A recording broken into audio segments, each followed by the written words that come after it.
스가랴 1장 말씀을 보시겠습니다. 스가랴 1장 7절 말씀부터 봉독해 드리겠습니다. 다리오 왕 제2년 11째 달 곧 스바돌 24일에 id도의 손자 베가랴의 아들 선지자 스가랴에게 여호와의 말씀이 임하니라. 내가 밤에 보니 한 사람이 붉은 말을 타고 골짜기 속 화석류 나무 사이에 섰고 그 뒤에는 붉은 말과 자줏빛 말과 백마가 있기로 내가 말하되 내 주여 이들이 무엇이니까 하니 내게 말하는 천사가 내게 이르되 이들이 무엇인지 내가 내게 보이리라 하니 화석류 나무 사이에 선 자가 대답하여 이르되 이는 여호와께서 땅에 두루 다니라고 보내신 자들이니라. 그들이 화석류 나무 사이에 선 여호와의 천사에게 말하되 우리가 땅에 두루 다녀보고 온 땅이 평안하고 조용하더이다 하더라. 여호와의 천사가 대답하여 이르되 만군의 여호와여 여호와께서 언제까지 예루살렘과 유다 성읍들을 불쌍히 여기지 아니하시려 하나이까? 이를 노하신 지 70년이 되었나이다 하매 여호와께서 내게 말하는 천사에게 선한 말씀 위로한 말씀으로 대답하시더라. 내게 말하는 천사가 내게 이르되 너는 외쳐 이르기를 만군의 여호와의 말씀에 내가 예루살렘을 위하여 시온을 위하여 크게 질투하며 아니란 여러 나라들 때문에 심히 진노하나니 나는 조금 노하였거늘 그들은 힘을 내어 고난을 더하였음이라. 그러므로 여호와가 이처럼 말하노라. 내가 불쌍히 여김으로 예루살렘에 돌아왔은즉 내 집이 그 가운데에 건축되리니 예루살렘 위에 목줄이 쳐지리라. 만군의 여호와의 말이니라.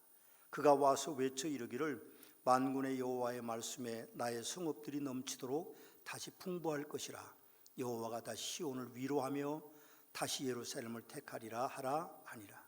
내가 눈을 들어본즉 네 개의 뿔이 보이기로 이에 내게 말하는 천사에게 묻되 이들이 무엇이니까 하니 내게 대답하되 이들은 유다와 예루살렘 이스라엘과 예루살렘을 흩트린 뿔이니라.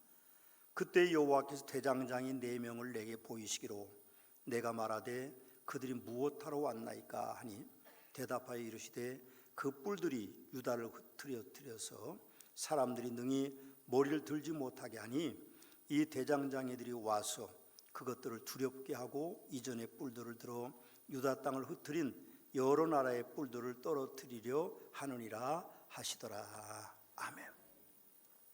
하나님의 계획은 사람이 알 수 없습니다.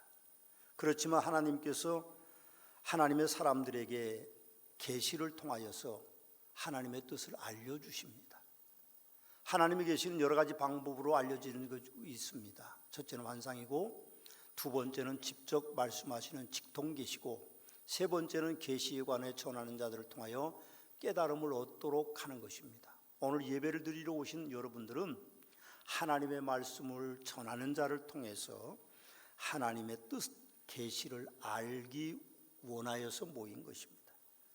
지난 시간에도 제가 그런 말씀 드렸죠. 하나님 말씀대로 사는 자는 살아가다 보면 축복이 받게 돼 있다. 그렇게 말씀을 드렸습니다. 좋은 가정에서 안 태어났어도 좋은 공부를 안 했어도 그리고 혹시 좋은 사람 안 만났어도 좋은 가정을 못 이뤘어도 살아가다 보면 결국 하나님의 축복이 우리에게 오게 돼 있습니다. 왜? 우리는 하나님을 의지하고 그분을 신뢰하기 때문에 그분이 우리에게 복을 주시는 거죠. 예수님의 산상수훈의 팔복이 있습니다. 그 산상수훈의 팔복은 세상 사람들은 복이라고 생각하지 않습니다. 한번 보겠습니다. 심령이 가난한 자는 복이 있나니 천국이 그들의 것이며 애통하는 자는 복이 있나니 온유한 자는 복이 있나니 의에 줄이고 목마른 자는 복이 있나니 긍휼히 여기는 자는 복이 있나니 마음이 청결한 자는 복이 있나니 화평케 하는 자는 복이 있나니 의를 위하여 핍박을 받는 자는 복이 있나니 천국이 그들의 것임이라 그렇게 이야기합니다. 세상 사람들에게 가난과 그리고 의에 줄이고 온유하고 긍휼히 여기고 청결하고 화평케 하고 핍박받으면 세상 사람들은 그걸 복이라고 생각하지 않습니다. 그러나 우리 예수 믿는 사람들은 이 세상 사람들이 복을 추구하는 것과 다르게 하나님의 말씀대로 우리가 복을 추구하여 살다 보면 하나님께서 우리에게 축복을 주시는 것입니다. 먼저 살아본 선조분들이 그런 말씀을 합니다. 작은 부자는 사람이 만들 수 있어도 큰 부자는 하늘에 내는 거다, 그렇게 이야기합니다. 물론 그분들의 마음속에 예수 그리스도가 없는 분들이 대부분이지만, 그래도 그분들이 살다 보면 작은 부자는 사람들이 만들어 가지만 큰 부자는 하나님이 만들어 가신다, 그분들이 그렇게 정의를 내리고 있는 것입니다. 하나님께서 축복의 길을 이미 대로로 만드셨고 그렇게 설계해 놓으셨고 완공해 주셨습니다. 그런데 우리가 그 길을 가느냐 그 길을 가지 않느냐에 따라서 복이 우리에게 오느냐 그렇지 않느냐가 결정되게 되는 것입니다. 여러분, 귀 있는 자는 성령이 교회들에게 하시는 말씀을 들을지어다는 요한계시록 2장 3장에 있는 7교회에게 전하는 말씀으로 우리는 기억해야 됩니다. 귀 있는 자가 돼야 됩니다. 귀 없는 분은 없죠. 그러나 귀 있는 자라고 하는 말씀은 하나님의 말씀을 하나님의 말씀으로 받을 수 있는 사람이 돼야 된다는 말입니다. 그럼 성령님이 말씀하셔서 그 말씀대로 우리가 살게 되면 하나님의 축복은 자연히 우리에게 오게 되어 있는 것입니다. 하나님 말씀대로 삽시다. 그래서 하나님이 주시는 축복을 우리가 받는 복된 성도들이 되시기를 주님의 이름으로 축원합니다. 그렇습니다. 옳습니다. 분명히 하나님의 계시는 모든 사람을 위한 것이 아닙니다. 환상이나 직접 말씀하시는 것이나 전하는 자를 통하여서 깨달을 수 없는 사람들이 이 땅에 많습니다. 그 한 예가 구약 성경에 기록되어 있는데 다니엘서에 보면 느부갓네살 왕이라는 바벨론 왕과 그의 아들 벨사살 왕이 있습니다. 느부갓네살 왕은 꿈을 꿨습니다. 근데 그 꿈이 하도 신기하지만 아침에 자고 일어나서 머릿속에 그 꿈이 기억이 나지 않는 것이었습니다. 불사살 왕도, 그의 아들 불사살 왕도 벽에 하나님의 손가락이 나타나서 글을 쫙 쓰는데도 글을 보면서도 그거를 해석할 수 없었습니다. 그러나 하나님의 사람인 다니엘은 왕조차, 꿈꾼 왕조차 기억 못하는 그 꿈을 찾아내고 그 꿈을 해석했고, 그리고 글씨를 보면서 그 뜻을 해석했습니다. 그것은 하나님이 주시는 은혜였던 것을 우리는 보게 됩니다. 하나님의 뜻이 아니면 우리는 하나님의 뜻을, 그 계시를, 그 계획을 알 수가 없는 것이죠. 여러분, 우리는 분명히 하나님의 뜻을 따라 살아가는 백성들이 돼야만 됩니다. 그러나 우리는 무지합니다. 우매하죠. 하나님의 뜻은 몰라요. 그러나 우리가 하나님의 뜻대로 살아가다 보면 하나님의 놀라운 축복이 우리에게 임한다는 그 믿음 하나는 흔들리지 말고 가지고 있어야 돼요. 어려울 때도, 힘들 때도, 절망적일 때도 우리는 그 믿음 하나 가지고 버티고 살고, 그리고 하나님이 주시는 축복 가운데 우리가 거할 수 있어야만 됩니다. 오늘 본문에 보니까 스가랴는 2개의 환상을 봅니다. 2개의 환상을 보는데 이 환상은 다리오 왕 제2년 11째 달에 보여진 것이다, 그렇게 기록하고 있습니다. 그것은 그 스가랴 선지자가 활동하기 시작하고 3개월이 지났을 때 하나님이 오셔서 스가랴에게 보여주신 것입니다. 여러분, 오늘 7절 말씀에 보면 그 표현을 여호와의 말씀이 임했다, 그렇게 표현하고 있고, 우리가 이미 지난주 살펴본 말씀 1절에도 보면 하나님의 말씀이 그렇게 표현하고 있습니다. 곧 그것은 신빙성이 있는 환상이라는 뜻을 오늘 스가랴 선지자는 우리에게 나타내고 있는 것입니다. 요엘서 2장에 보면 내가 내 영을 만민에게 부어주리니 너희 자녀들이 장래일을 말할 것이며 너희 늙은이는 꿈을 꾸고 너희 젊은이는 이상을 볼 것이며, 그렇게 말씀합니다. 그러면서 그때 내가 내 영을 남종과 여종에게 부어줄 것이다, 그렇게 말씀하시죠. 성도인 우리도 꿈을 꿉니다. 그리고 어떤 이는 환상도 보죠. 그리고 어떤 이는 또 특별히 하나님의 직접적인 음성을 듣기도 합니다. 그 꿈이나 음성이 신기하게도 잘 맞을 때가 있습니다. 그러나 그 꿈이나 환상이 어떤 때는 맞지 않을 때도 있죠. 그렇다고 모든 꿈이 하나님과 관계가 있는 것이 아니라는 뜻입니다. 기도 중에 음성을 들었다고 모두 다 하나님의 음성이 아닙니다. 예를 들면 어떤 사람이 돼지 꿈을 꿨어요. 그럼 돼지 꿈을 꾸면 뭐하러 가셔야 됩니까? 복권방으로 달려가야죠. 그것도 막 돼지가 때로 막 가슴으로 파고들면 1등이다 그러고 복권방을 사는데, 그래서 1등 되는 사람도 있지만 그래서 꽝 되는 사람이 더 많습니다. 근데 우리가 꿈이라고 하는 것이 신뢰할 수 없는 것입니다. 여러분, 우리는 흔히 잉태할 때, 본인이 잉태할 때도 그렇고 또 후손들이 잉태할 때도 그렇고 심지어는 사촌, 팔촌까지도 이제 그런 꿈을 꾸게 되죠. 태몽이라고 흔히 그렇게 이야기합니다. 그래서 뭐 호박도 보고 잉어도 보고 고추도 꿈에 나타났다고 그 아이가 다 임신되는 것도 아니고 그 아이가 고추 봤다고 뭐 남자도 아니고 잉어 봤다고 여자도 아니고 그렇습니다. 대부분 사람들의 꿈은 자기가 상상하는 대로 자기가 평상시 못 이루었던 것들을 꿈속에 이루는 것이 대부분입니다. 그것을 우리는 그런 꿈을 그야말로 개꿈이라고 표현합니다. 그러나 여러분 착각하지 마셔야 됩니다. 하나님은 분명히 꿈으로, 환상으로 아니면 직접적으로 우리에게 계시해 주십니다. 그러나 우리가 그걸 오해하고 곡해하고 그래서는 안 되는 것이죠. 특별히 한국 사람들은요, 조금 뭐라고 그럴까요? 다른 민족하고 다르게 종교심이 있습니다. 다른 민족에게는 그런 게 별로 없는 것 같아요. 우리 민족은요, 종교심이 아주 강합니다. 그래서 토속적인 꿈 해석이나 신령한 자의 꿈 해석을 많이 하는 경우들이 있습니다. 그러나 우리는 조심해야 됩니다. 혹시 여러분이 꿈을 꾸시더라도 남에게 이야기하지 마십시오. 내가 꿈을 꿨는데 간밤에 뭐 이런 꿈인데 자기네 집이 뭐 문제가 생길 거야, 이런 얘기 절대로 하지 마시고 지나놓고도 얘기하지 마십시오. 그냥 나만 알고 하나님이 내게 가르쳐 주셨구나, 그래야지 괜히 입술을 열었다가 문제가 생길 경우들이 굉장히 많습니다. 신명기 13장에 보면 다른 신을 따라가도록 꿈 해석을 하는 꿈쟁이들은 죽이라고 말했어요. 그 정도로 유대인들에게나 우리 한국 사람에게 꿈에 대한 해석들이, 신령한 것에 대한 해석들이 많다는 것을 뜻하고 있습니다. 분명한 것은 하나님께서 하나님의 사람으로 직통 계신, 직접 말씀하시는 꿈이나 환상의 계시로 도구로 사용하기도 하지만 여러분, 우리는 조심해야 되죠. 야곱은 베델에서 사닥다리에 오르내리는 천사를 보았고, 요한 사도는 밤모섬에서 환상을 보았고, 바울은 마게도냐를 건너가는 환상을 보았습니다. 그와 같이 우리도 환상을 볼 수 있습니다.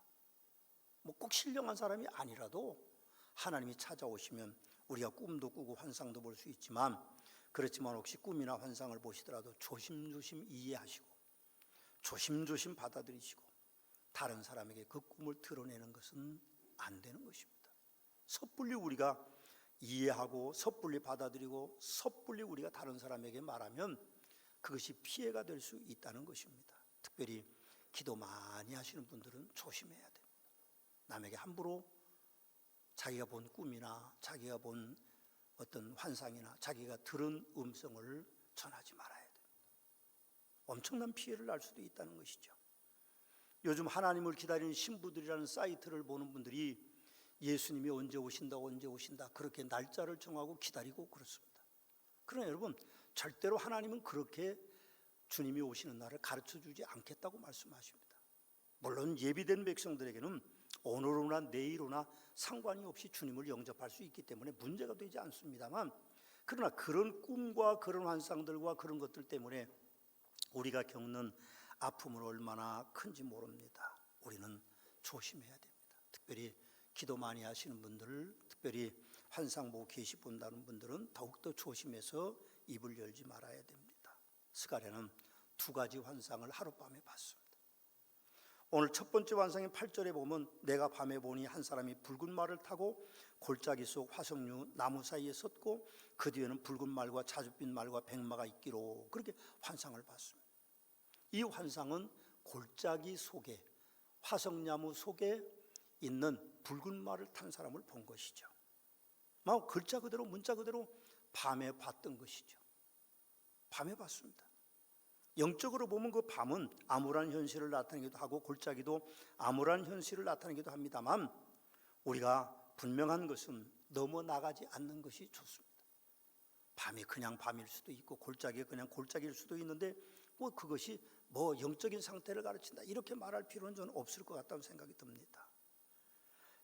어떤 이들은 성경을 문자적이지 않고 영적으로 해석한다고 해서, 또는 비유로 해석한다고 해서 우리가 거기 따라갈 이유는 전혀 없는 것입니다. 사도행전 10장에 보면 베드로가 욥바에 있을 때의 환상을 봅니다. 6시, 곧 우리나라로 말하면 6시간 차이 12시입니다. 그 시장에서 그럴 때에 사람들은 음식을 준비하고 베드로는 기도하는데 하나님이 환상을 보여주셔서 하늘에서 보자기가 내려오는 거예요. 근데 그 그릇 속에, 고자기 속에, 그릇 속에 4발 달린 짐승과 새들이 있는 겁니다. 하나님이 잡아먹으라 그렇게 하십니다. 그때 베드로는 나는 안 먹습니다. 구약에 있는 율법에는요, 4발 달려있지만 되새김질하지 않는 음식, 짐승은 먹지 말라고 그랬고 새들도 먹지 말라고 그랬기 때문에 안 먹는다고 말합니다. 그러나 하나님께서 뭐라고 말씀하십니까? 하나님께서 깨끗하게 하시는 것을 내가 속되다 하지 말라 그렇게 말씀하시고 환상이 사라졌습니다. 그때 고넬료라는 백부장이 보낸 사람들이 옵니다. 고넬료는 이방인이죠.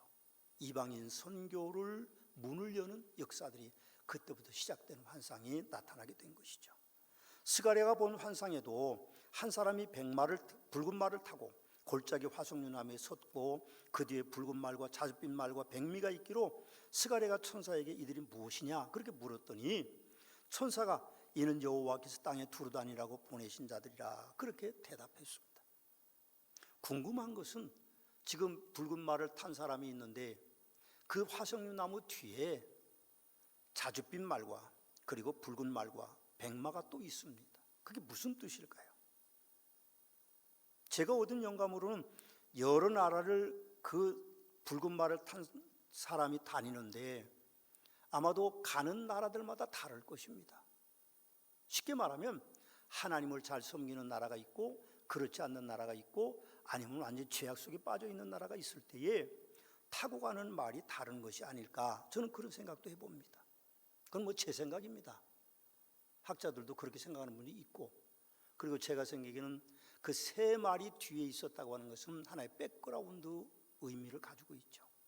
도움을 주는 것이죠. 어쩌면 지켜주는 것의 의미도 가질 수 있습니다. 후원 세력에도 볼 수 있는 것이죠. 계시록에 보면 이기고 또 이기시는 예수님이 탄 말은 백마였습니다. 그러므로 성경학자들은 붉은 말을 오늘 본문에 탄 천사를 예수님이라고 해석하기도 합니다. 예수님께서는 성부 하나님, 성자 하나님, 성령 하나님 삼위일체 중에 성자는 제2위의 하나님이셨습니다. 삼위일체는요, 사람이 이해하기는 어렵습니다. 세 분이 하나님이시고 한 분이 세 분이시다 그렇게 볼 수 있습니다. 그런 예수님이 구약 성경에도 나타나셨습니다. 그럼 신약 성경에만 나타나신 분이 아닙니다. 구약 성경에도 예수님이 나타나셨어요. 때로는 사람의 모습으로 나타나셨고 때로는 천사의 모습으로 나타나셨습니다. 우리는 삼위일체가 참 어렵게 느껴집니다. 그래서 이 삼위일체는 325년 니케아 종교회의에서 뭐뭐로부터 났다는 필리오케라고 하는 그 헬라어가 문제가 됐어요. 그래서 동방교회와 서방교회가 나누어졌습니다. 러시아 정교회와 그리고 로마 카톨릭이 나누어지는 동기가 이 삼위일체를 해석하는 데서부터 시작됩니다. 삼위일체는 매우 어렵습니다. 그러나 분명한 것은 세 분이 한 분이시고 한 분이 세 분이라는 것, 과학적으로 증명할 수도 없고, 그렇지만 성경은 세 분 하나님이 원래 세상이 창조되기 전에 계셨고 그 세 분이 세상을 창조하셨다는 것은 우리가 창세기 1, 2장에 보면 잘 알고 있습니다. 우리는 예수님께서 이 땅에 오시는 하나님이십니다. 그래서 우리는 요한계시록에 보면 사도행전의 그 요한은 활과 면류관을 가지고 나타나신 분이 곧 예수님이시고, 그리고 여호수아에게 말씀할 때도 군대 장관으로 칼을 빼어들고 나타나신 분이 곧 예수님이시다. 뭐 그런 예를 성경은 학자들은 많이 들고 있어요. 예수님은 구약에도 활동하셨던 하나님이십니다. 스가랴의 첫 번째 환상에서 묘한 기분이 드는 것은 말을 타고 돌아온 천사들의 보고입니다. 그 천사가 말을 타고 돌아다니면서 보니까 11절 말씀에 보면 우리가 땅에 두루 다녀 보니 온 땅이 평안하고 조용하더이다 하고 보고합니다. 근데 그 보고가요, 천사를 좀 불편하게 했던 것 같습니다.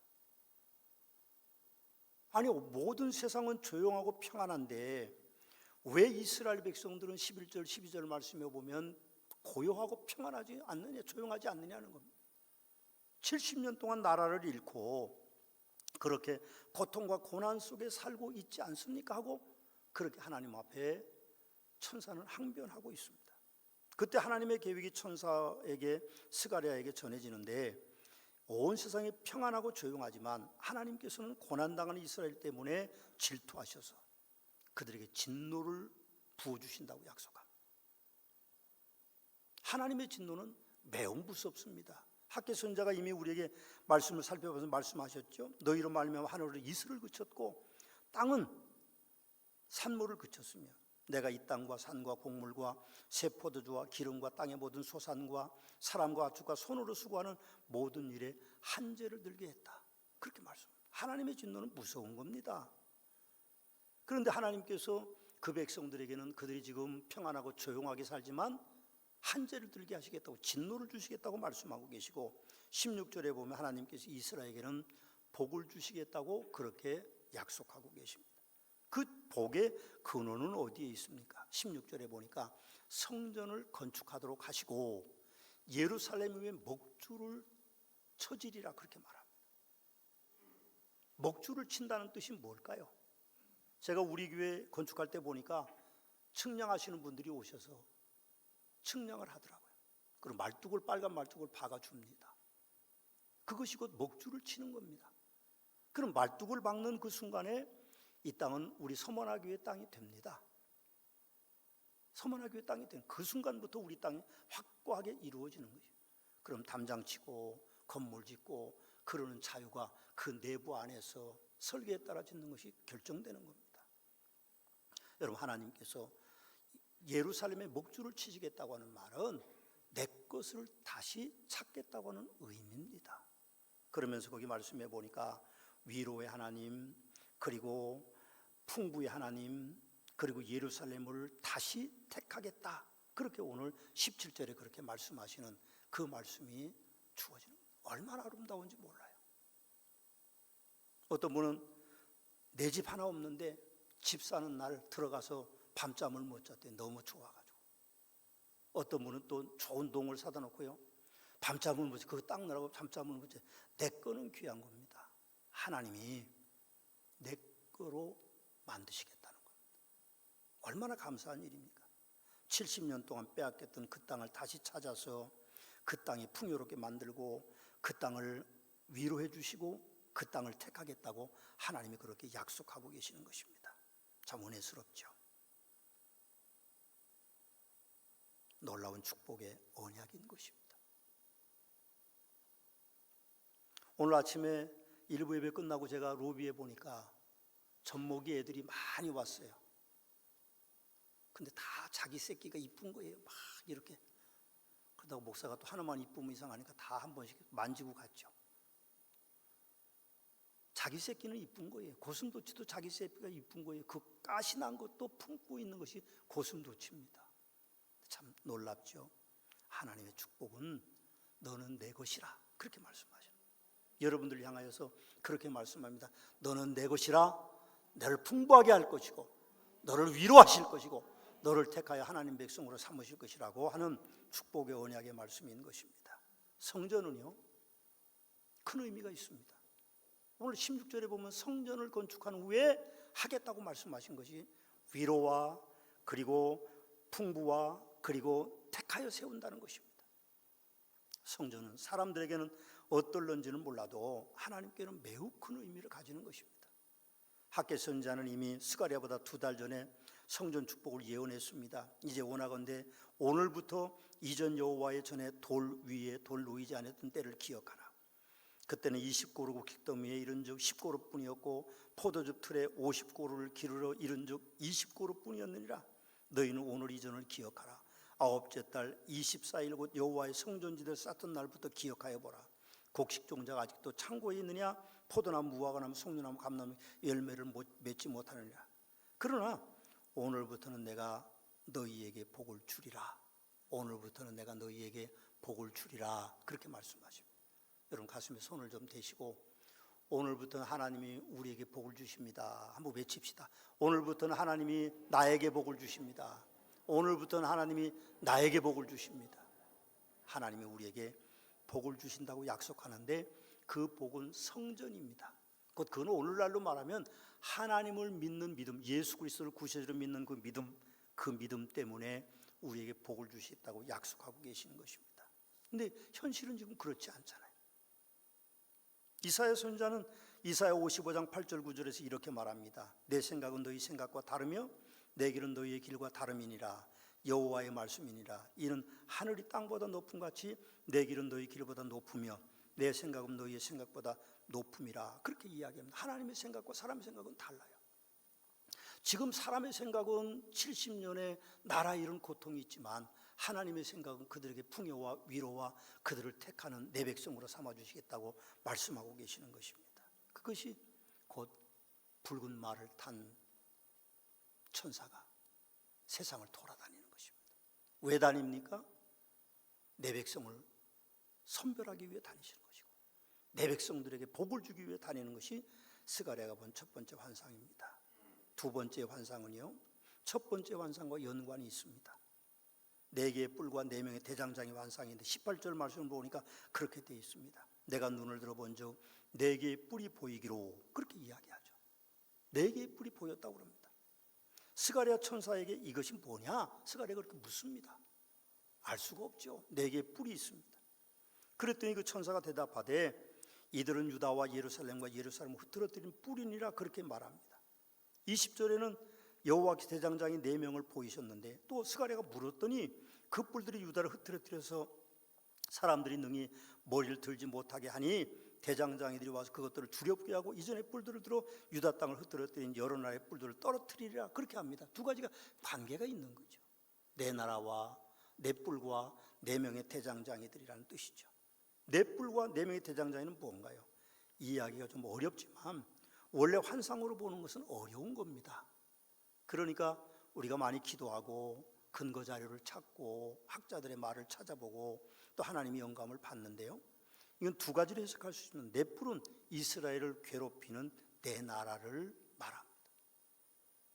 이스라엘을 망가뜨리는 나라들이죠. 멸망시킨 나라들이죠.